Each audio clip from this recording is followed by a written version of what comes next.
Түркистанда жиңгиргендей абалда ооруканага түшкөн өспүрүм баланын видеосу соц тармактарда тарап жаткан убак. Ал эми ооруп жаткан баланын абалынан пайдаланып ар кандай жомокторду айтып баштагандар жанды кейтет.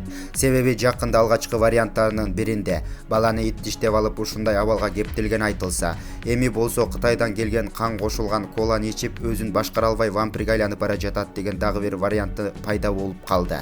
Эмне болсо эле баарын шайтанга шылтоологондой эле Кытайга чапчый бермей адат болду. Кээ бир карапайым адамдар ишенип алган учурлары абдан көп кездешет мындай жомокторго. Айласыздан баланын алсыз абалынан пайдаланып лайк топтоп жатышабы деген ой келет экен. Булак Назарнюс. Саламатсыздар агайындар. Қазіргі заманда кола деген затқа абай болыңыздар. Коланың ішіне қазір Қытайдан қан қосып беріп отыр дейді. Мына бала сол коланы ішіп шүлқысып, осындай қан ішіне қан болған дейді. Қан деген.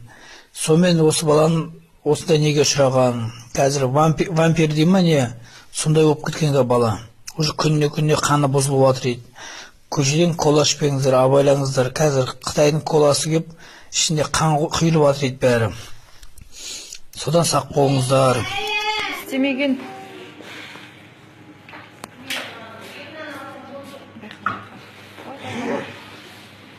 Бір қолын ұстап тұрыңыздаршы.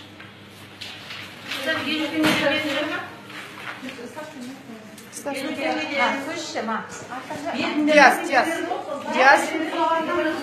Қара, диас, мынан қара.